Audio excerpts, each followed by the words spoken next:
Hoy quiero traer un pasaje, un capítulo de la Biblia, capítulo que corresponde a la carta a los Filipenses. En ella hay mucha sabiduría, mucho mensaje en todas, la verdad. Especialmente yo le tengo algo de mayor cariño a Filipenses porque con ella me llamó. Estando un día subido en un monte, muy de mañana, estaba buscando al Señor y me habló. Y me despejó, ya me había hablado, la verdad, pero me despejó las dudas que yo podría tener sobre qué significa entregarle la vida por completo al Señor. ¿Qué significa servirle a tiempo completo? Ciertas dudas sí tenía, evidentemente. Y muchos tenemos muchas dudas, y esto es una historia que se repite desde mucho tiempo atrás. Por eso las cartas del apóstol Pablo, de Pedro, de Judas, todas tienen un mensaje y estaban destinadas a aclarar puntos, a aclarar situaciones que ya en aquel principio de la iglesia, recién salida de la mano del Señor, estaban empezando a circular. Prácticamente todas las mismas cosas que hoy tenemos que enfrentar, ya en el comienzo tenían que enfrentar. Pues hablamos hace poco de que también Pablo tenía que combatir, especialmente con los colosenses, ¿no? Ya sabes, tenía que combatir ese afán que tenemos los seres humanos por la religión. La religión es del diablo. Solo una es de Dios. Y sería el judaísmo. Pero hoy está una situación tan lamentable, que pobres de los que quieran seguir el judaísmo.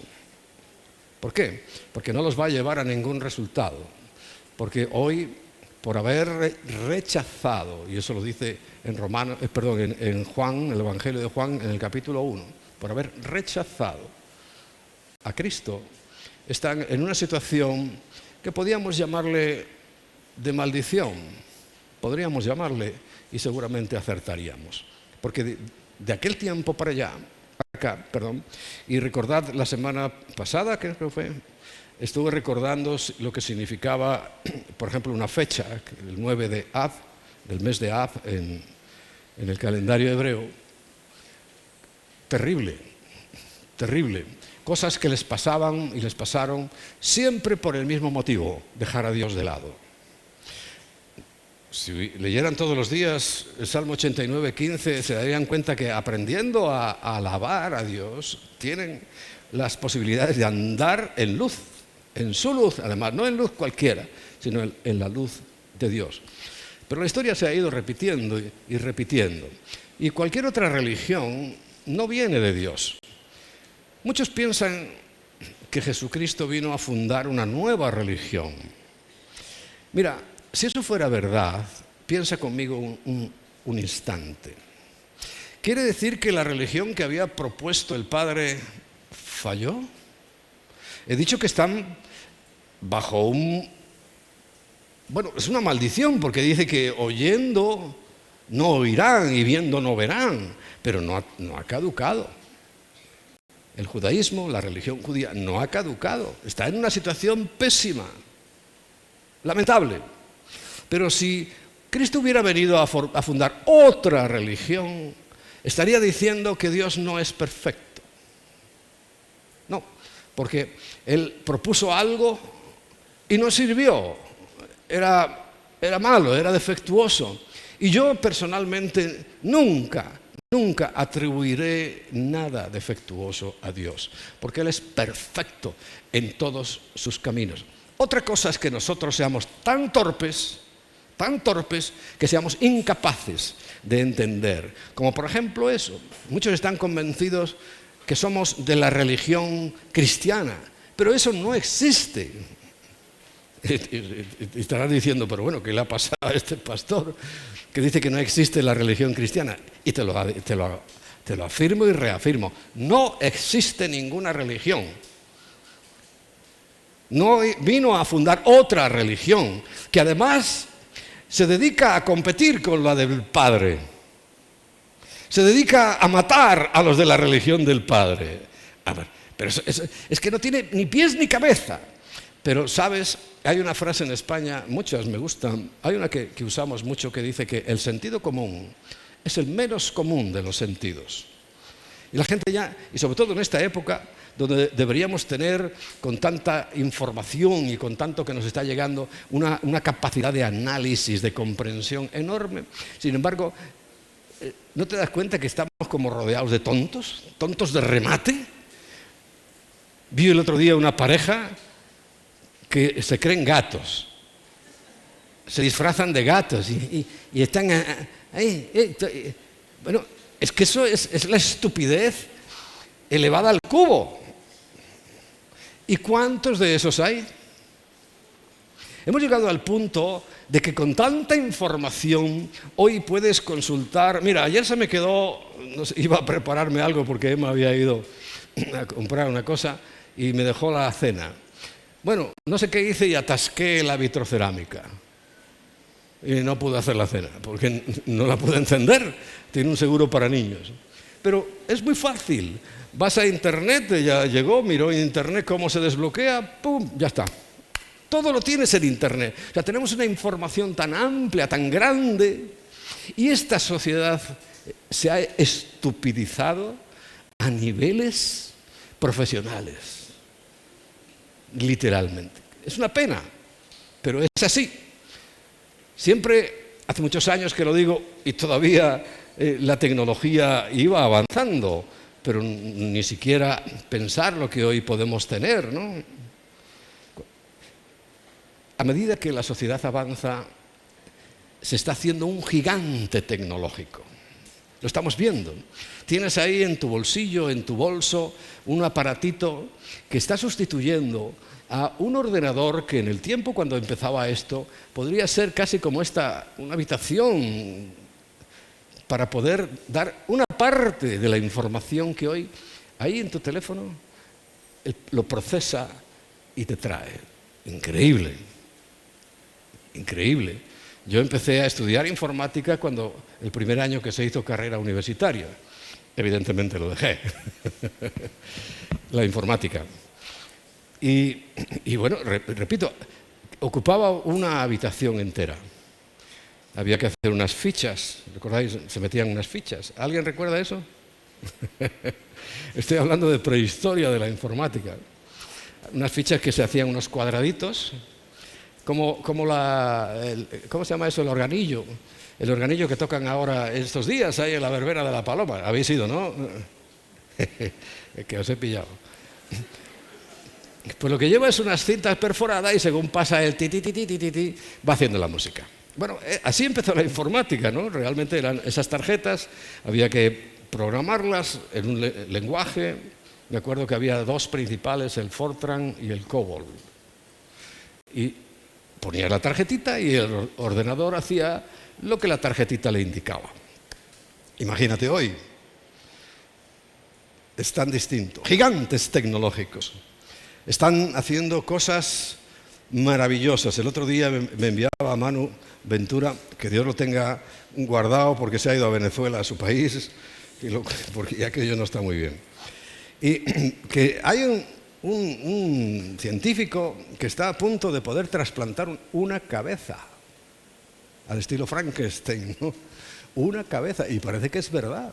O sea, a alguien le pueden trasplantar, con lo complicadísimo que tiene que ser eso, una cabeza.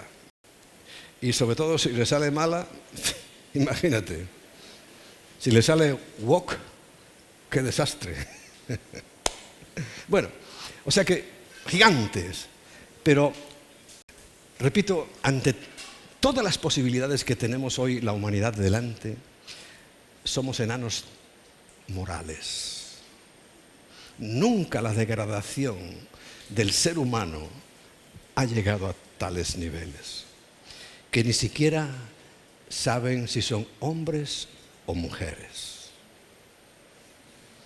Llegar a ese punto de ignorancia, llegar a ese punto de sustituir la ciencia, que repito, está al alcance, solo tienes que abrir el teléfono. Y hay una cantidad de ciencia a tu alcance y no saben nada. Qué pena. Pero volviendo a nuestra carta, resulta que ya Pablo y Pedro y Juan y todos los apóstoles tuvieron que enfrentar, sobre todo Juan, tuvieron que enfrentar no solamente el mundo religioso, que es lo primero que estaba ahí. Por cierto, lo que el Señor vino a mostrarnos es cómo relacionarnos con el Padre. Una relación es muy distinto a una religión. Es una familia lo que el Señor vino a mostrar.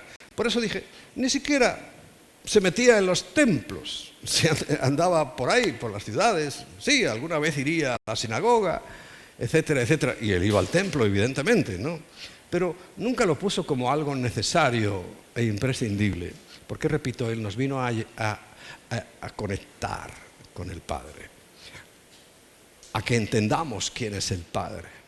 Él nos reveló al Padre y el Padre nos reveló al Hijo. Y por eso, si nosotros entendemos, como hemos cantado hace un rato, yo solo sé que soy su Hijo. Punto. Lo demás ya me sobra.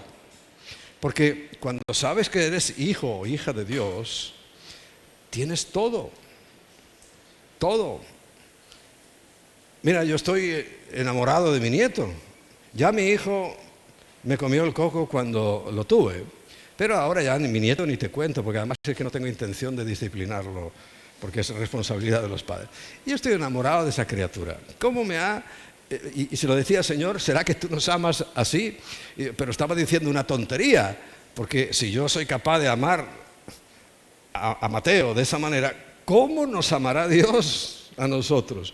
Y claro, yo me identificaba, digo, esta ternura que me despierta esta criatura, toda la humanidad se la despierta al Señor. Por eso vino a morir por nosotros. Por eso estuvo dispuesto a dejarlo y dejó todo.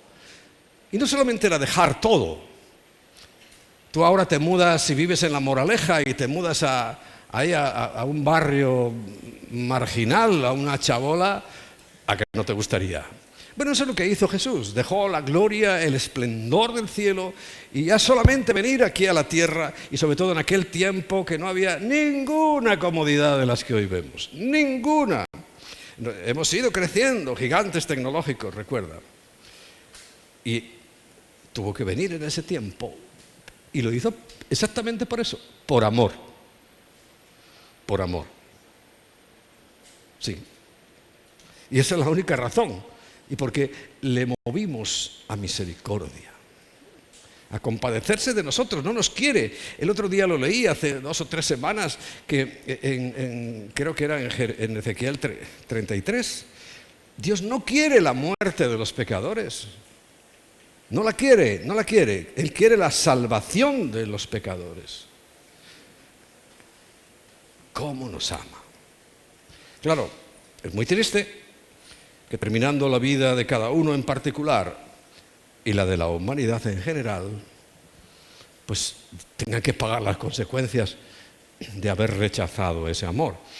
He dicho pagar las consecuencias, que es la primera parte, pero es que la segunda, y viendo cómo está creciendo la inmoralidad, y viendo cómo está creciendo esta locura y este rechazo a Dios, se va a enfrentar la humanidad con la ira de Dios, que ya es otro punto, ya es algo mucho más complejo.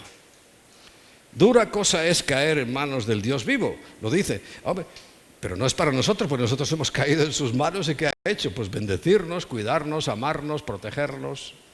Cuando, pues como nosotros aquí en esta congregación, desde niños, desde chiquititos, yo llevo todos los años de mi vida presentándolos y protegiéndolos, cortando esas maldiciones generacionales que existen y proclamando sobre ellos bendición en sus oídos, en su trabajo, en su caminar, pues creo que es bueno.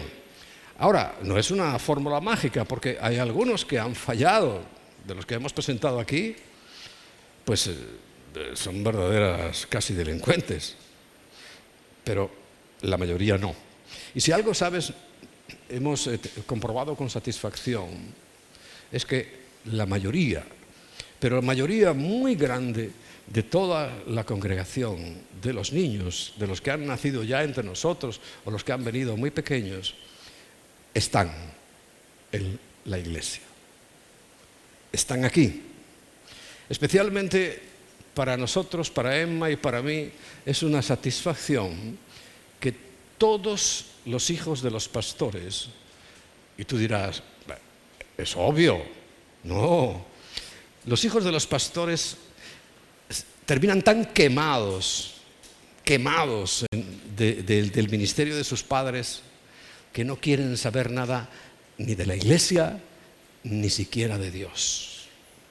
Y todos nuestros hijos están aquí y sirven. Yo lo veo, ahora tenemos los campamentos, y yo los veo. Y fíjate, antes pues teníamos que hacer nosotros todo. Recuerdo de los primeros campamentos que no teníamos todavía la piscina, o sea, primeritos. Teníamos que llevar de 8 en 8, jugándonos el carné de conducir, de 8 en 8 los llevábamos a un pueblo cercano a la piscina, todos los días. 8 metidos allí, venga para allá y venga para acá. ¿Te imaginas? Porque siempre han sido un valor importante para nosotros. Te voy a decir algo.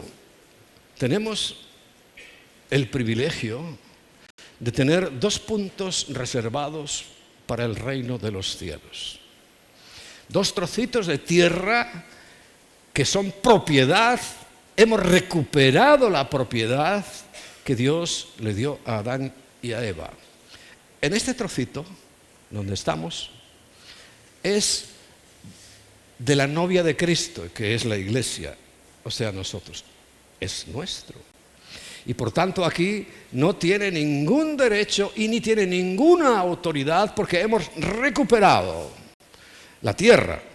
La iglesia no tiene tierra, ya lo sabéis, lo he dicho. Pero esta tierra la hemos recuperado y es del reino de los cielos. Y el redil se ha recuperado para el reino de los cielos y ha sido de tanta bendición que la inmensa mayoría de los jóvenes y niños que han pasado por allí han quedado marcados para el resto de su vida. Algunos para mal, pero muy poquito, ni siquiera recuerdo. Pero la mayoría han quedado marcados para bien. Y recuerdan ese amor. Al final, muchos tienen que reconocer ese servicio.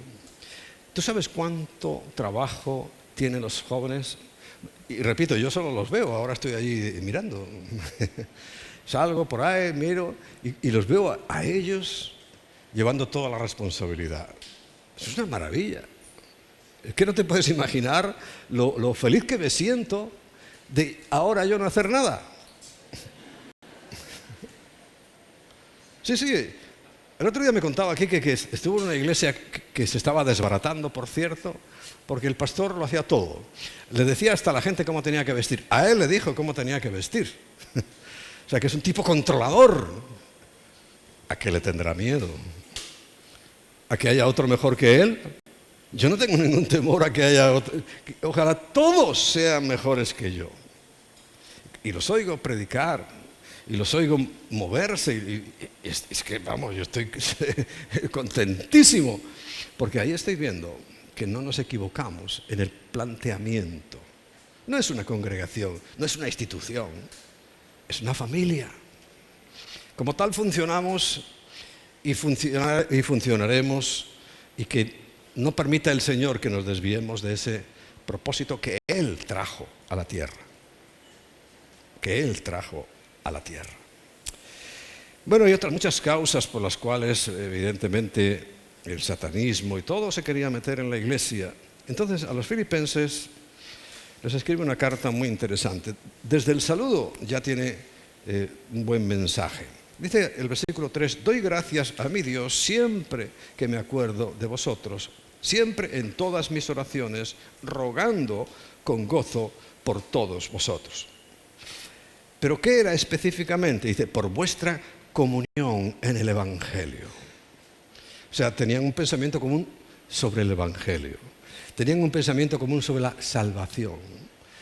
Tenían un pensamiento común de reconocer que es Cristo el que nos salva, que nosotros no podemos añadir nada, y mucho menos quitar. Y estaba contento porque veía que en los filipenses, recuerda, a los colosenses les pega un regaño de entrada porque se habían desviado. No, los filipenses no. Dice, estoy contentísimo por lo mismo, porque veo esa comunión en el Evangelio, dice, desde el primer día hasta ahora. O sea, no habían fallado. No se habían ido en pos del primer iluminado que llegó ahí a la congregación de Colosas. Y dice algo que tiene que ser un lema para nosotros. Porque Pablo estaba persuadido de ¿qué? Del que comenzó en vosotros la buena obra. Y esto es una garantía y un descanso. Porque ni siquiera nuestro caminar depende solamente de nosotros. Y digo solamente porque sí, hay una parte importante que nosotros tenemos que hacer. Tenemos que caminar. El movimiento se demuestra andando, ¿no? Y el que comenzó esa buena obra en nosotros, el día que le recibimos en nuestro corazón, dice, la perfeccionará hasta el día de Jesucristo. El día que nos encontremos con Él. Los que han muerto ya en el Señor, ya se encontraron con Él. Nosotros sabéis que estamos esperando que en conjunto la novia entera de Cristo viva, que estemos viviendo, como dice también a los tesalonicenses el apóstol Pablo, que los que estemos viviendo en ese momento seremos transformados y junto con los que han resucitado primero, en un instante, todos vamos a tener encuentro este día de Jesucristo. El día de Él. El día... Mira, volví a recordar esta mañana y lo saqué en el teléfono, el versículo. También cuando lo escribe a Tito, y esto yo no me puedo olvidar, Tito era un discípulo, Timoteo, Tito eran discípulos preparados para seguir el ministerio, o sea, como les llama Pablo, hijos.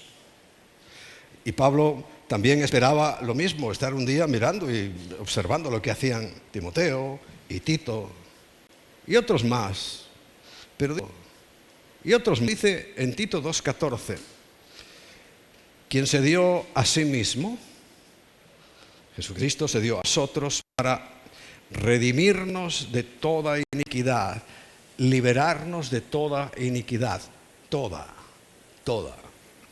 Dice, y purificar, porque la novia, recuerda, tiene que ser pura, limpia, sin mancha, sin arruga y sin contaminación, para Cristo, un pueblo propio. Me volví a acordar esta mañana y por eso lo busqué. Y el pueblo propio, ¿qué tiene que hacer? Ser celoso de buenas obras. Pero al mismo tiempo venía la realidad de la palabra de Dios, del Evangelio. Las buenas obras son la característica de los salvos. Pero ¿qué hace el mundo religioso?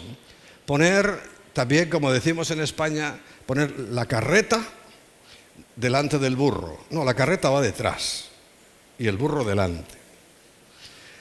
Poner las obras como méritos, como algo importante para salvarse. ¿Y sabes que eso es lo más terrible? Lo más espantoso, lo más horroroso, porque literalmente le está estampando en la cara de Cristo y diciéndole, lo que tú hiciste no sirvió para nada. Soy yo el que me salvo por mis buenas obras. Mayor ofensa no puede haber. Y Dios está dispuesto a perdonarlo. Yo vengo de ese mundo. Hace 40 años yo pensaba exactamente eso. Era la doctrina universal. Universal significa, en latín, Católico es universal. A ver, universal en latín, católico. Es la realidad que está enfrentando la humanidad, que tiene interés en las cosas de Dios, porque ahora vemos cómo aumenta desproporcionadamente el rechazo hacia Dios. Bueno, y esas buenas obras tienen que caracterizarnos. Entonces, por eso dice, aún te puedo asegurar, dice Pablo, que esas buenas obras, esa forma de pertenecer a ese pueblo propio que el Señor está levantando para sí, uniéndolos ya con el versículo 6 de Filipenses 1, dice, el que comenzó en vosotros la buena obra la perfeccionará hasta el día de Jesucristo. O sea, que nos ayuda. Nosotros queremos caminar y entonces el Señor nos empuja, nos impulsa, nos dirige. Hay una realidad que muchos ignoran, y es que el Espíritu Santo nos da dirección. Y la mayoría de vosotros, sobre todo por la característica de nuestra congregación, que estamos aquí a las afueras de Madrid, hay que conducir, ¿no? Y tú diriges el coche cuando está aparcado. Tú puedes mover el volante, pero el coche no va a ninguna parte, ¿verdad que no? Pero cuando ya estás en movimiento, el volante, además ahora las direcciones de ahora son de un dedito, ¿no? Y diriges el coche con toda comodidad. Bueno, eso es lo que hace el Espíritu Santo. Arrancamos a caminar, queremos caminar por agradecimiento, porque las obras para nosotros son gratitud a lo que Dios hizo por nosotros. Y la mayor gratitud, o la más vamos a llamar, característica de nosotros es el evangelismo. Es comunicarle a otros la verdad, es decírselo. Solo tenemos que decírselo. Y aún nos cuesta bastante hacer eso. Bueno, como me es justo sentir esto de todos vosotros, por cuanto os tengo en el corazón y en mis prisiones. Resulta que estaba preso. Pero lo importante del versículo 7 es que dice, no solamente os tengo en mi corazón y en mis prisiones, dice, y en la defensa y confirmación del Evangelio. Recuerda, los colosenses metieron la pata y ellos creyeron bien lo que es el Evangelio firmemente. Y dice, vosotros me sois muy útiles en la defensa y confirmación del Evangelio. No hay judaizantes, no hay que circuncidarse, no hay que dejarse las patillas largas, no hay que lavar los utensilios 40 veces, no hay que estar lavándose todos los días las manos. Hombre, hay que lavarse las manos porque hay cosas que han sido características en nuestra historia. Cuando la peste de la Edad Media, los únicos que no se contaminaban o muy poco eran los judíos. Y era por eso, por lavarse las manos. Los demás venían del campo, sucios, después de haber recogido los excrementos de los animales y todo, con esas manos se ponían a comer. Entonces, bueno, los anticuerpos hasta un punto van bien, pero que ya si sobrepasas ese punto, ya es que los anticuerpos no pueden más. Y vino la peste que mató, eso sí que fue horrible. Por aquí, por Europa, más de 50 millones de personas. Y éramos muchísimos menos de los que somos hoy. O sea que prácticamente exterminó Europa. Bueno, pero de todas maneras no es como algo porque esas cosas le agradan a Dios, sí. Pero es que recuerda que los mandamientos, 3 son para Dios, exclusivamente. Y el resto, para nosotros. Para nosotros. No olvides. Porque no robarás, no matarás, no adulterarás, no mentirás, etc. ¿No es para nosotros? ¿No es bueno para nosotros? Claro que sí. Él es el primero, como he dicho antes, y tiene que ser el primero. Y cuando alguien aprende a poner el primero a Dios, se encuentra con la sorpresa y la bendición de que Dios tiene para él cantidad de regalos. Cantidad. Por eso dice, porque Dios me es testigo de cómo os amo. porque trasladó también a Pablo ese mismo amor y esa forma de amar que tenía Jesús. Ahora, el versículo 9 dice, y esto pido en oración. Cuando él oraba por ellos, decía, que vuestro amor abunde aún más. O sea, ellos sí entendieron el amor de Dios. Y como lo había puesto en Pablo el amor de Dios, que dice que los amaba entrañablemente, ellos también habían aprendido, porque hay que tener primero la intención, y Dios pone el amor, lo derrama el Espíritu Santo, el amor en nuestros corazones. Dice, para que ese amor abunde aún más y más, pero en el conocimiento, ciencia y en todo conocimiento. ¿Cuál es el problema que está enfrentando mucha parte de la iglesia? Pues por ejemplo, hay otra parte, unos versículos más adelante, que algunos no han entendido, que algunos no quieren entender, no les conviene entender, y es que no solamente Dios nos va a bendecir, sino que puede que tengamos que sufrir por Él.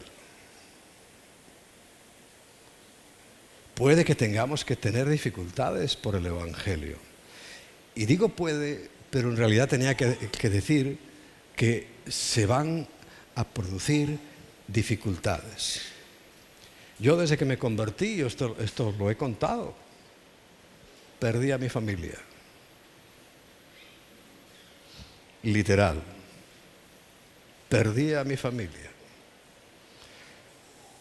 Con la única que me llevo mejor es con mi hermana.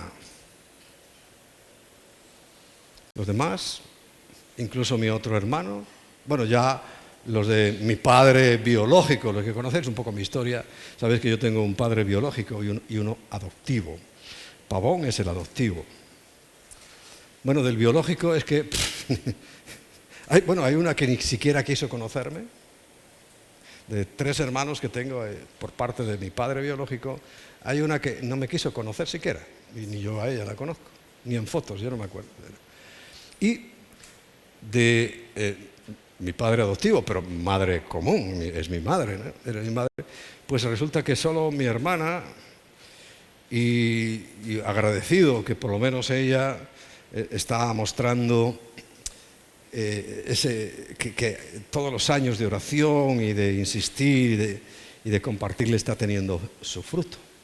El otro día nos sorprendió, fuimos a verlos. Mi cuñado heredó o compraron una finquita y han hecho una piscina y una casita y nos sentamos a comer y la verdad me dejó como que no sabía, o sea, no reaccioné bien cuando mi hermana, sentados ya todos a la mesa, me dice, ora, por favor.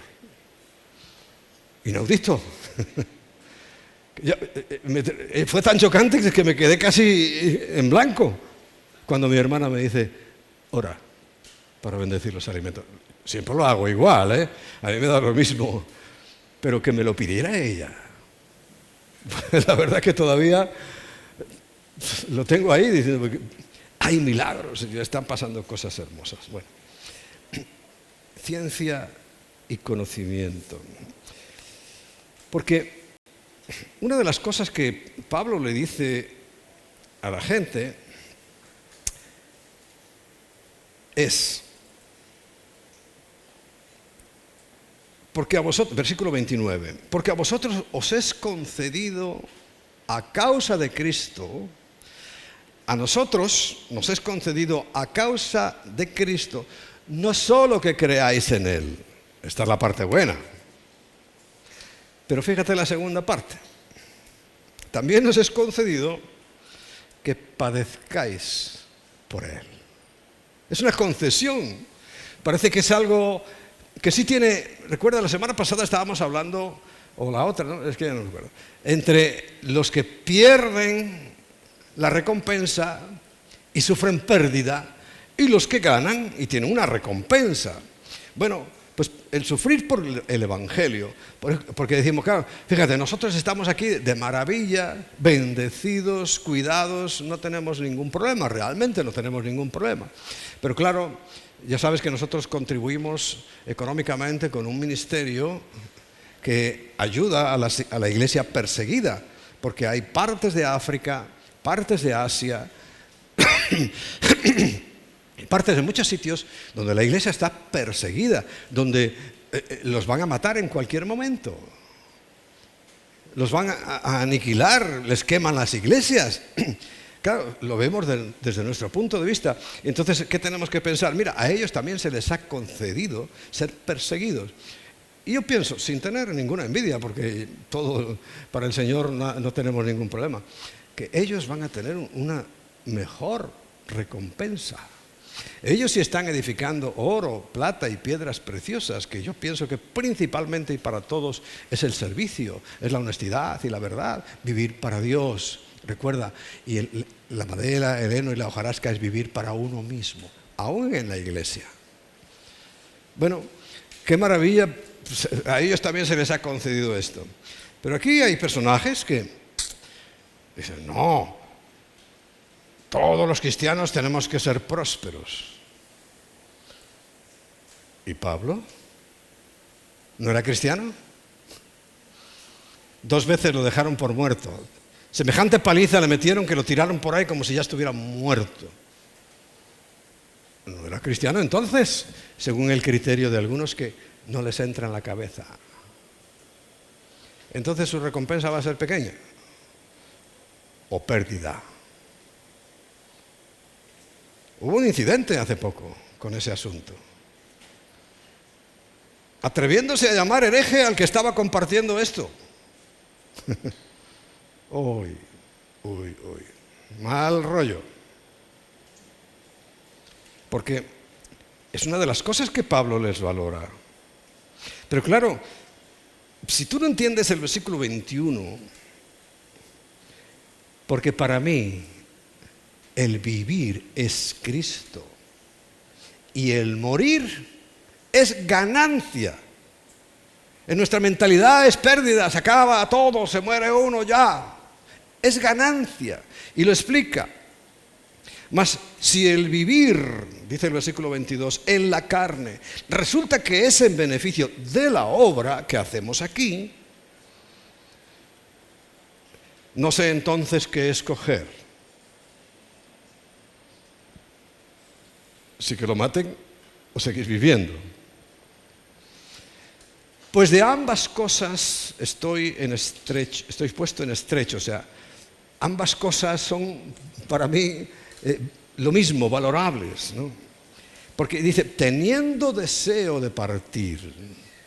Fíjate si no le tenía miedo a la muerte, que lo que estaba deseando era partir, irse ya con el Señor. Y la única forma en el tiempo de Pablo era muriendo. Y tengo deseo de partir y estar con Cristo, lo cual es muchísimo mejor, muchísimo mejor. Pero dice, pero quedar en la carne es más necesario por causa de vosotros, de toda la gente que todavía está por aquí, que necesita ser evangelizada, que necesitan conocer el Evangelio de Jesucristo. Y confiando en esto, porque el Señor le hablaba a Pablo, como debe hablarnos a todos, y dice, sé que quedaré, que aún permaneceré con todos vosotros para vuestro provecho y gozo de la fe. Él lo sabía. Y para que abunde vuestra gloria de mí, o sea, Pablo decía, estoy contento con vosotros, le acaba de decir, os amo, os recuerdo mis oraciones y pido a Dios sobre todo, le dice, cuando habla de la oración, en el versículo 10 dice, para que aprobéis lo mejor. Recuerda, tenemos que tener ciencia y todo conocimiento para que aprobéis lo mejor. Siempre vamos a tener las posibilidades, pero tenemos que aprobar lo mejor, a fin de que seáis sinceros e irreprensibles para el día de Cristo. Vuelve a decirle, como en el versículo 6, perfeccionará hasta el día de Jesucristo. Y aquí tenemos que ser sinceros para el día de Cristo. Pero si volvamos al versículo que teníamos en mente, dice: solamente que os comportéis como es digno del Evangelio. Estamos en el versículo 27. Yo decía, lo que más quiero por encima de todo es que os comportéis en la calle, no un fariseo aquí en la iglesia, que hay unos cuantos, en tu vida, en tu trabajo, en tus estudios, con tus vecinos, con tus familias. Que os comportéis como es digno del Evangelio de Cristo.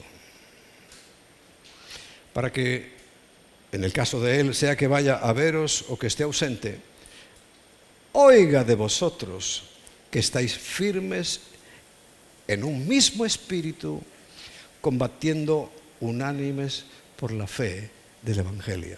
Unánimes, un ánima, un solo pensamiento, un solo sentimiento, una sola voluntad.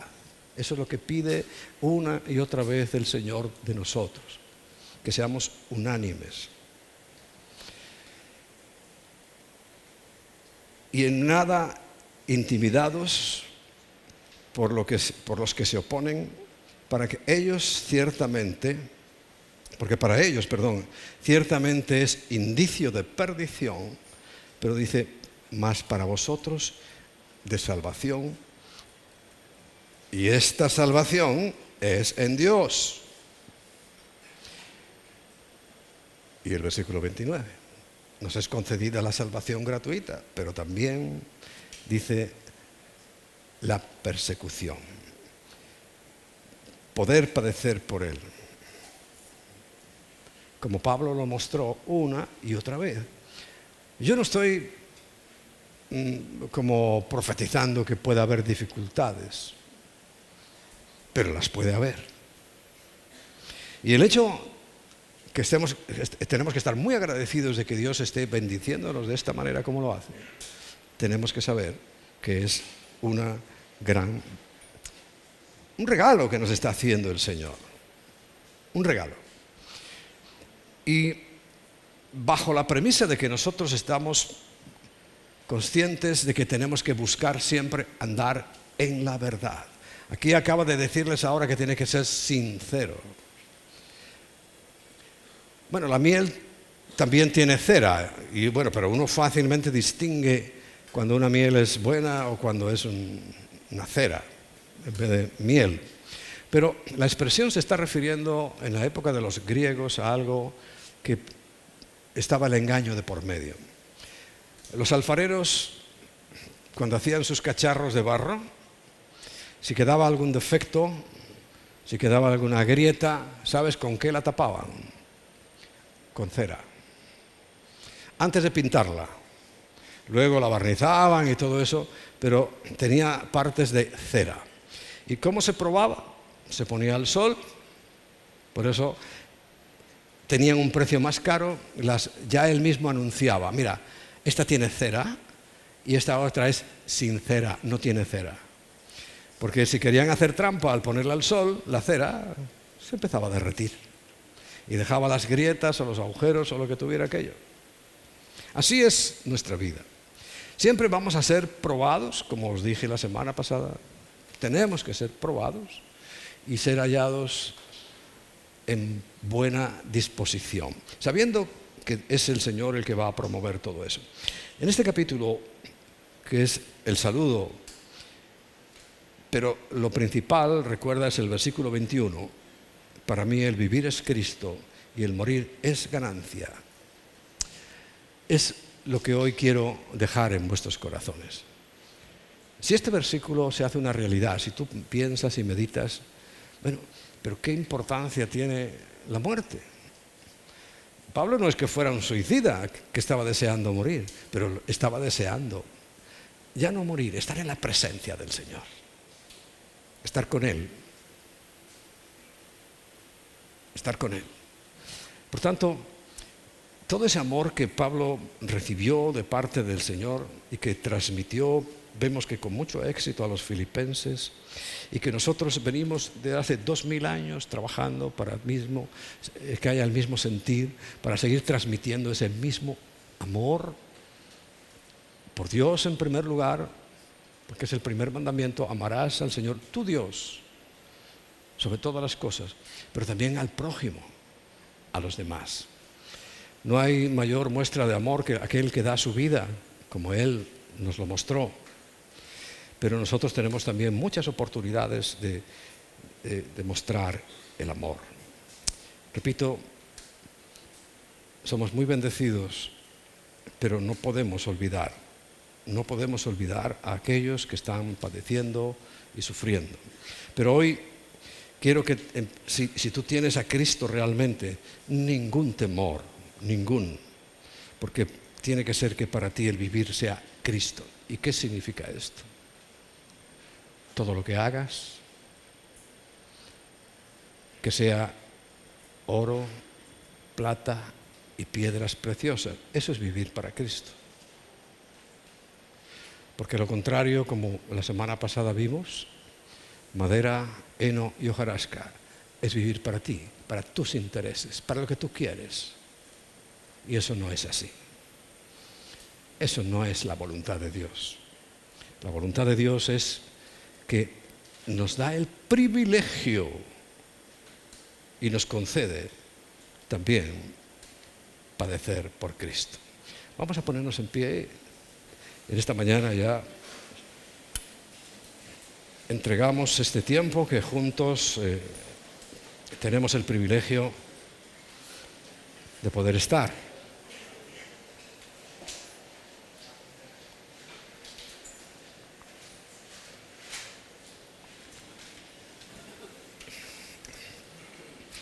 Tenemos que terminar como empezamos.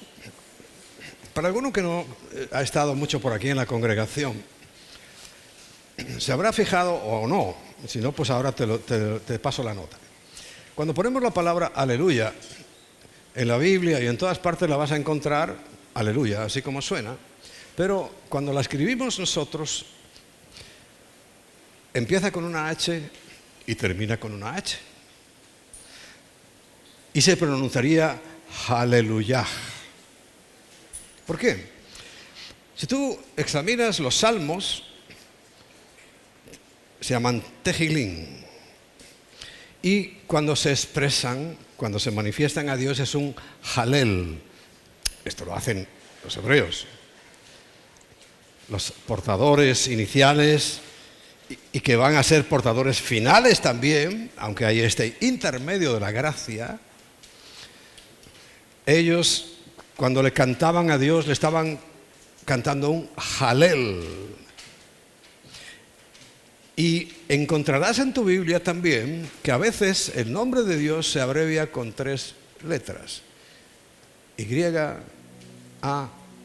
o sea, Yah. Y como es alabanza a Dios, eso es Halel a Yah. Haleluyah. Por eso digo, comienza como termina. Y esa es una realidad para nosotros también incuestionable. Todo tiene que comenzar en el Espíritu y terminar en el Espíritu. Porque la letra que representa el Espíritu en el nombre de Dios, ese Yahweh, es la H. Hey, en hebreo, H. Es la letra que representa el Espíritu. Por eso, si empezamos en el Espíritu, Pablo dice, no vayáis a terminar ahora en la carne. Así que tenemos que terminar tal y como empezamos. Así que ahora dedícale un momento de atención profunda al Señor, agradeciéndole toda la inmensa y rica bendición que Él ha traído sobre nuestras vidas. Y que aunque tengamos el privilegio de pasar por dificultades, sabemos que eso va a redundar en nuestra propia cuenta. En nuestra propia cuenta. Así que levantamos nuestras manos una vez más Cuando uno levanta sus manos es que se está rindiendo. Está diciendo: Señor, todo es tuyo, mi vida es tuya, todo depende de ti. Y estoy contento, Señor, y estoy persuadido de que tú, que comenzaste la buena obra, a mí hace 41 años que comenzó esa buena obra. A cada uno tiene su cuenta particular con el Señor. Bueno, ese día que comenzó, tenemos la seguridad y la garantía de que Él la va a terminar. Él va a concluir. Él va a purificar un pueblo para sí mismo. Un pueblo que presentarse a Él mismo y al Padre. Así que levantando nuestras manos le estamos diciendo: Señor, toma el control. Toma nuestra vida. Queremos ser como Ana cuando presentó a su niño tan esperado, a Samuel, que le dijo: desde niño lo voy a entregar para tu servicio. Nosotros voluntariamente entregamos nuestro servicio, Señor. Entregamos nuestra vida por completo, Señor. No queremos dejar nada fuera que tú no tengas el control. Y eso es